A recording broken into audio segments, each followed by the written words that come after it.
ওরা ২ দিন থেকে আমার বাসায়, তারপর চলে গেল চট্টগ্রাম। আমি আর ওদেরকে থাকতে বলিনি, কারণ যার যার সংসার তার কাছে অনেক প্রিয়। আমার বাসায় থেকে ওরা কী বা করবে? সারাদিন আমি থাকি চেম্বারে, আর যখন বাসায় ফিরে আসি ক্লান্ত শরীরে, গল্প করার আর মুড থাকে না। হয়তো এই কারণে চলে গিয়েছে। হঠাৎ করে আমার চোখে পড়ল আমার আলমারিটার লকার খোলা। অবাক হয়ে গেলাম, এমন তো কখনো হয় না। আলমারির লকার খুলে দেখলাম আমার গয়নাগাটি, টাকা পয়সা কিচ্ছু নেই। মরিয়ম কি চুরি করেছে?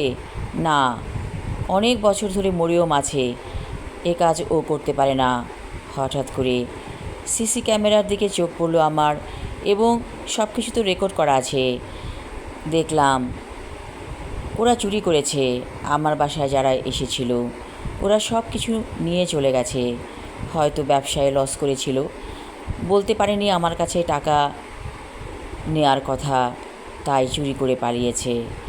আমি কিছু বললাম না, এসবে আমার লোভ নেই। কত টাকা নিয়েছে ওরা? সব কিছু মিলিয়ে ৫ লাখ। নিয়ে যাক, আমার সব কিছু নিয়ে যাক। আমার যা কিছু ছিল সব তো নিয়ে গেছে সবাই, আর কিছু নেই। শুধুমাত্র একটা কষ্ট আমার রয়ে গেল বুকের খাঁচায়। অচিন পাখির দেখা আর পেলাম না। একটি ছোট্ট শিশু আশা করেছিলাম দুনিয়াতে আসবে, আমার কোল জুড়ে থাকবে, হাঁটবে, চলবে, হামাগুড়ি দেবে সারা ঘরময়। সেই স্বপ্ন আমার কখনো পূরণ হলো না, যার কারণে দুনিয়াবি জীবনের প্রতি আমার লোভ চলে গেছে। সে বলতে পারতো, জাহিদ ভাইয়া বলতে পারতো ওর কিছু টাকার দরকার, আমি অবশ্যই দিতাম।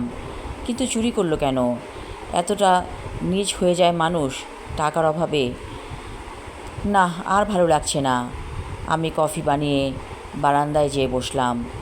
পৃথিবীতে আমার কেউ না থাকলেও মরিয়মের মতো একজন বিশ্বস্ত কাজের বুয়া পেয়েছি। সে আমাকে অনেক যত্ন করে। সে গরিব হলেও সৎ মানুষ। এই সৎ মানুষের সংস্পর্শ পাওয়া একটা ভাগ্যের ব্যাপার। আমার মনটা কষ্টের পরিবর্তে আনন্দে ভরে গেল। আমার কাছে মনে হলো আমি নতুন জীবন ফিরে পেয়েছি। অক্সিজেনে ভরপুর হয়ে গেছে চারপাশ। আমি প্রচুর অক্সিজেন নিচ্ছি। হ্যাঁ, আমার অক্সিজেন হচ্ছে মানুষের সেবা করা। আমি সারা জীবন মানুষের সেবা করব, বিনামূল্যে। এই বারান্দায় বসে এই কথাটা ভেবে আমার মন আনন্দে আপ্লুত হয়ে গেল। আমি আমার লেখা ছোট গল্প বুকের খাঁচায় অচিন পাখি পর্ব ৩ এবং শেষ পর্ব পড়লাম। আশা রাখছি সবার ভালো লাগবে। ধন্যবাদ।